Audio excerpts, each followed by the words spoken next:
नमस्कार, स्वागत है आप सभी का द बिहार टॉप में। मेरा नाम उदित तारन है। देखिए, कुछ ही समय पहले देश का जो सबसे बड़ा न्यायालय है, सर्वोच्च न्यायालय, सुप्रीम कोर्ट ऑफ इंडिया, उसकी तरफ से एक फैसला दिया गया। 7 जजों के बेंच ने इस फैसले को सुनाया। सामूहिक तौर पर इस पर चर्चा हुई और काफी लंबे समय से यह मामला कोर्ट में चल भी रहा था। देखिए, मामला यह है कि जो अनुसूचित जाति वर्ग है, दलित समाज इसे कहते हैं, इसे आज़ादी के बाद से ही बाबा साहब अम्बेडकर ने, संविधान निर्माता अम्बेडकर ने आरक्षण दिया।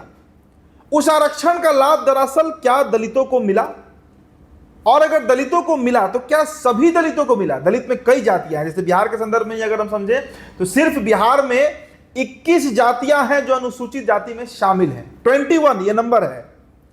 अब सभी को इस आरक्षण का लाभ मिला या नहीं मिला, ये आप खुद अपने समाज में जाकर देख सकते हैं कि कौन दलित संपन्न हुआ और कौन दलित आज भी उसी स्थिति में है जिस स्थिति में वो समाज देश की आज़ादी के समय था। मतलब करीब 75 साल से ऊपर देश की आज़ादी को हो चुका है, लेकिन कई ऐसे दलित हैं जो आज भी बेहद खराब जीवन जी रहे हैं। शिक्षा छोड़िए, जीवन जीने का जो बुनियाद होता है, रोटी कपड़ा मकान, उससे भी वो लोग उस मुकाम को भी आज नहीं पा पाए हैं कि उनको एक अच्छा कपड़ा मिले, रोटी मिले और मकान मिले। तो दरअसल आरक्षण का लाभ मिला कैसे, और इसी बात पर मंथन होकर सुप्रीम कोर्ट ने फैसला दिया था, लेकिन उसका विरोध शुरू हो गया। सबसे पहले बिहार में चिराग पासवान ने उसका विरोध किया। चिराग पासवान ने कहा कि छुआछूत का समस्या है, ये आरक्षण ऐसा मसला है कि उन जातियों को दी गई जिन जातियों के साथ छुआछूत हुआ करता था। इसके बाद देश के कई बड़े नेता, दलित नेता जो हैं वो खड़े हो गए। मल्लिकार्जुन खड़गे से लेकर चंद्रशेखर रावण से लेकर कई दिग्गज, जो दलित समाज के बड़े दिग्गज नेता माने जाते हैं, उनका विरोध शुरू हो गया। और अब ये बात यहां तक पहुंच गई है कि कल यानी 21 अगस्त को देश बंदी बुलाया गया है। भारत बंद कल किया जाएगा इसी फैसले के खिलाफ, जिस फैसले को सुप्रीम कोर्ट ने दिया। केंद्र सरकार के रुख की बात करें तो नरेंद्र मोदी की सरकार ने स्पष्ट कर दिया है कि सुप्रीम कोर्ट के इस फैसले के साथ मोदी सरकार नहीं जाएगी। बिहार का संदर्भ में अगर समझे तो यहां पर तो पहले ही दलित और महादलित को बांट दिया गया है।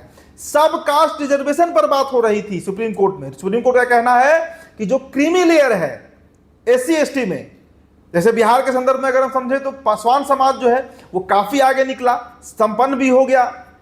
राजनीति की बात हो या समाज की बात हो, आर्थिक तौर पर, सामाजिक तौर पर, राजनीतिक तौर पर, हर जगह पासवान समाज जो है वो आगे निकल गया। लेकिन उनके अलावा जो और भी दलित समाज है, कई जातियां हैं, जैसे धोबी है, रजक, बैठा समाज है, इसके अलावा नट नटवार है, डांगी है, मांझी समाज है, मुसहर समाज, तो कई जातियां ऐसी हैं जो आज भी उस आरक्षण के पास नहीं पहुंच पाई हैं, जो फॉर्म भर ही नहीं पा रही हैं क्योंकि उनके पास 10वीं पास का डिग्री नहीं है। वो समाज अब इस मांग को लेकर इस फैसले के साथ भी खड़ा हो रहा है। उदाहरण से समझिए, जीतन राम मांझी ने कहा था इस फैसले के बाद कि 10 साल पहले सुप्रीम कोर्ट को यह फैसला दे देना चाहिए था। मतलब देश के जो 8-10% दलित हैं वही संपन्न हुए जिनको इस आरक्षण का लाभ मिला।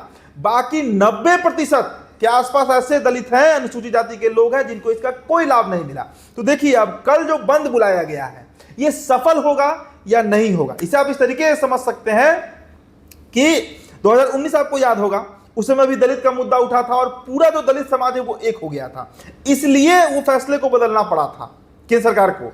लेकिन इस बार मसला दूसरा है। इस बार तो दलित ही 2 भाग में टूटा हुआ है।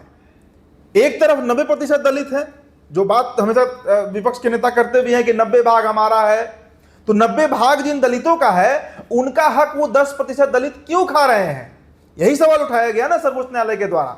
तो अब कल जो विरोध है, कल जो प्रोटेस्ट है, कल जो भारत बंदी बुलाई गई है, क्या वो सफल होगा? सफल इस हमें सवाल इसलिए खड़ा कर रहे हैं क्योंकि अगर 10% दलित सड़क पर उतर भी जाते हैं तो उसका इंपैक्ट नगण्य होगा, ना के बराबर होगा, तब तक जब तक उनको उन 90% अनुसूचित जाति के लोगों का साथ नहीं मिलता है। तो कुल मिलाजुला कर मामला आप समझ रहे हैं कि सुप्रीम कोर्ट के इस फैसले का क्या रिपरकशन हुआ, क्यों चिराग पासवान जो है वो तिलमिला गए हैं, और उनके जैसे कई बड़े नेता दलित समाज के क्यों इसका विरोध कर रहे हैं। क्या छुआछूत ही सिर्फ मसला है? आज 2024 में अब कितना छुआछूत बचा है? स्थितियां 1947 से 2024 तक में बहुत बदल गई। आज वो समाज मंदिर में भी प्रवेश पा रहा है।